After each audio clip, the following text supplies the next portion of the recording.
What do I have to do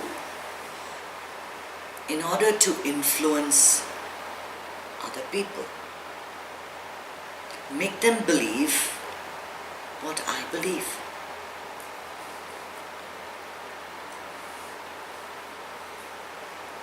The easiest is to use fear. If you don't listen to me, you're going to die. Your life is in danger. Everything that you hold dear is going to be taken away from you. Listen to me. I'm watching Hitler's Inner Circle of Evil on Netflix. And Teva knows this. I'm very drawn to the Holocaust. I read books on it all the time. I watch videos, and I must have been there in my past life. I have some connection.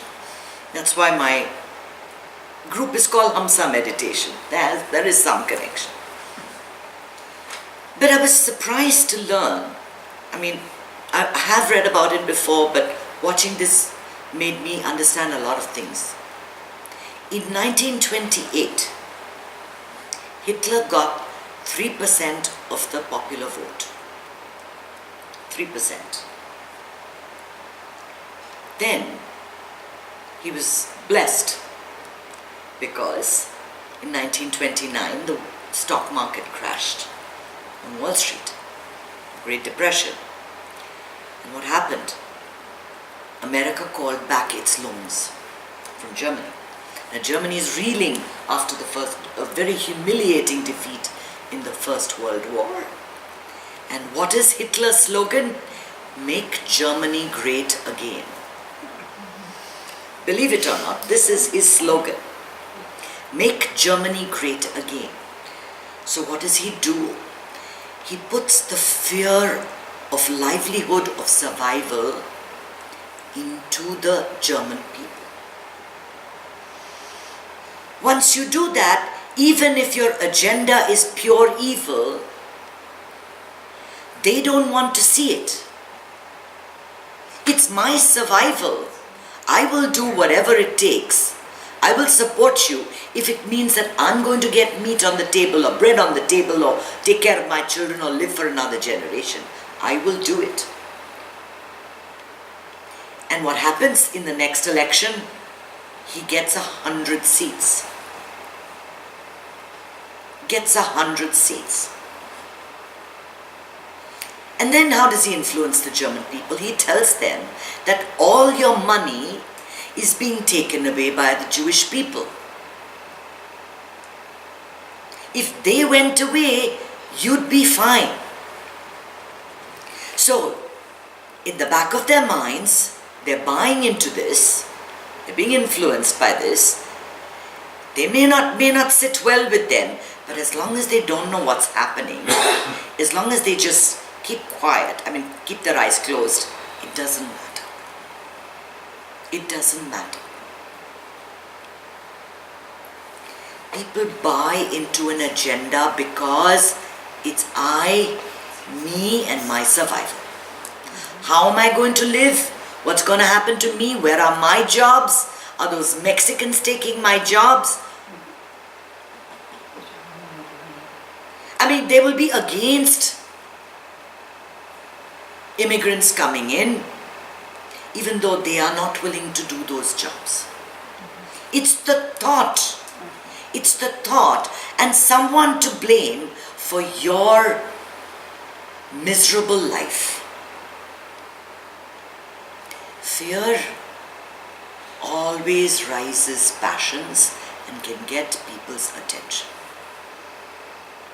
And that's what everybody uses. You look at all the ads. Ads influence people a lot. You want to have the good life? Running on the beach, swimming, jumping into a lake, wearing a swimsuit, going in a motorboat with lots of ladies in bikinis. You want the good life? Drink Coca-Cola. Right? It's a subliminal message. But here, what Laurie and myself are trying to do to get people to understand the power of meditation. You can't make a spiritual exercise into a business proposition. You just cannot. Well, at least for me, it doesn't sit well with me because I know that I will appeal to only a certain number of people. And I'm only interested in those I can help, who want to be helped. Because if you try to divert your attention to think, how can I influence others? You lose your authenticity. It would be extremely easy for me to write a book about the sexual habits of upper class Americans, and I would be an instant bestseller. Sex and fear, great influences.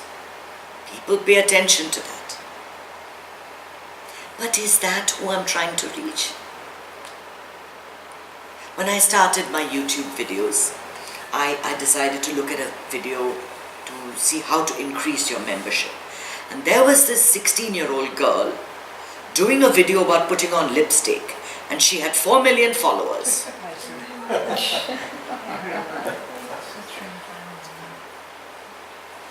So what influence do you want? If you are being true to yourself, and if you're doing something for the betterment of others, it will happen. It has to happen. People have to come to you. If I'm doing it so I can make money, get famous, get successful, it probably won't happen. It's what you're putting out there and what you are made of.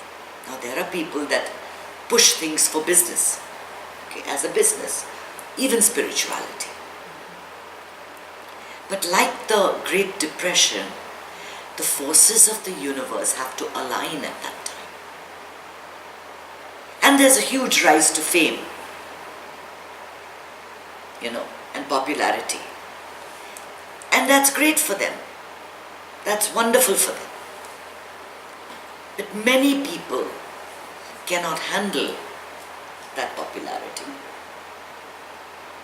And on the other hand, the universe will not give you that popularity till you're ready to handle it. If it has not come yet, that means it's not your time yet. Whatever it is that you're trying to influence people with, whether it's ocean conservancy or your mission is to raise awareness about something, we all have something that we're trying to influence others about.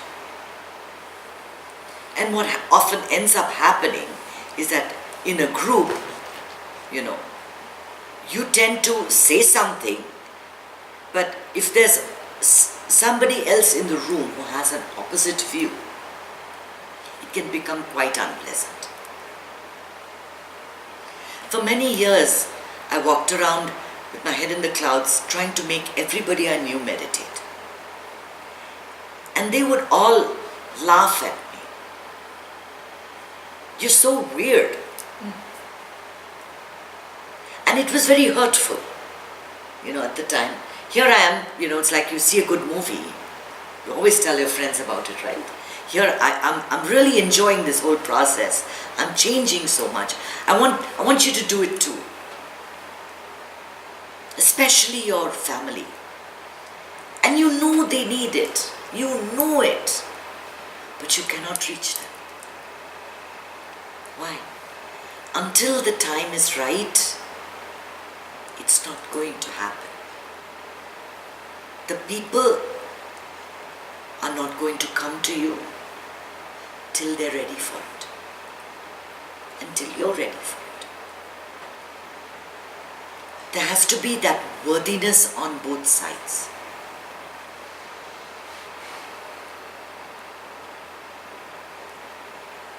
wanting influence and wanting success takes you away from your true purpose.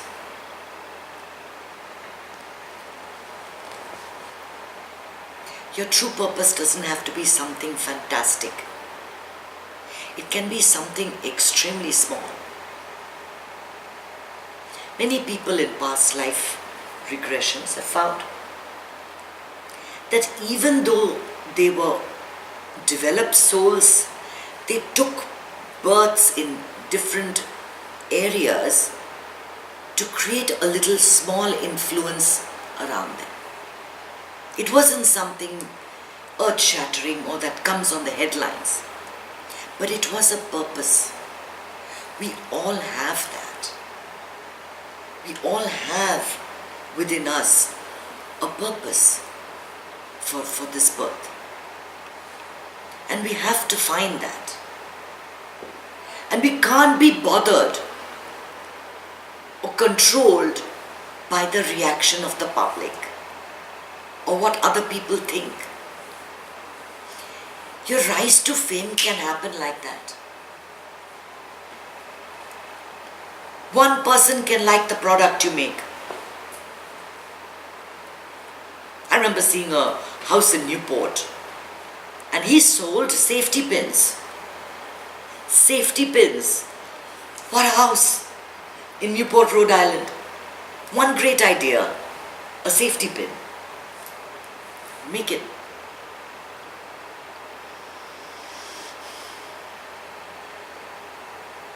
We influence others by doing the right thing, by due diligence. So I send out my newsletter, I put up my videos, I meet every Wednesday. That's all I can do. And I keep writing to publishers, to film producers, to this. Once a week, 3 or 4 emails go out. You can't stop that. You're always looking for an opportunity somewhere. You send out the email, the mass email that you want to send. Send it out to 1,000 people. So this is happening. You want to come. Some will, some won't. We can't force the issue. But on our part, you got to do what you have to do. You have to do what you have to do. But you cannot be concerned with the result. If I'm looking to get an end result or to influence people, especially with something that's good, they don't see it. You see, most people will come to meditation when everything else has failed. You know, it's the last resort. When life has crumbled and they don't know what to do, they'll come to you. Eckhart always says, don't go around asking people to come to you. When the suffering is too much, they will. They will. Till that time, it won't happen. They won't see what you're saying. They won't understand what you're saying. And there's always with people, for every one that tries to climb up, there are 50 that are trying to bring them down.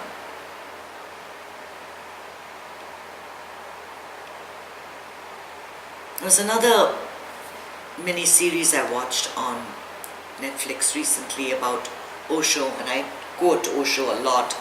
I told you the story about Unbelievable. A meteoric rise to fame caught the fancy of the rich American public. Millions and millions started pouring in. And it literally converted from being a spiritual upliftment into a kind of a cult with, and then you see the corruption. And the ultimate fall from grace is so terrible. It's so terrible. You begin to think that he missed the point. He missed the point. You cannot bring knowledge to people who are not ready for it. You cannot divert yourself from your main spiritual purpose. The material world cannot overtake your spiritual world. Many things, but it was kind of sad. It, I think, tainted America's idea about gurus and all this meditation stuff. They all thought it was some sort of Jonestown cult. You know. So here we are trying to make waves or give people some peace and happiness. And we have to keep doing it. You know, sending out emails, telling our friends, bringing whoever needs it here, more and more people. That's something I can't do on my own. If it is in my destiny, it will happen. If I'm ready for it, it will happen. I have to only do what I do. Talk authentically. Do what I have to do. For the reasons that are pure. And if that is there, it doesn't matter who you've influenced or who you've won over. So you influenced 10 people. So you influenced 1,000 people. So what? They believe in you today, tomorrow they'll believe in something else. They'll come to you today, tomorrow there'll be a new fad. Today it's yoga, tomorrow it's goat yoga. Then it's beer yoga, and then it's weed yoga. Who are you trying to influence? Stay authentic, true to your purpose. Neither are you the influencer, nor can you ever influence. Nothing you do really matters. Nothing is done by you, everything is done through you. Om Shanti.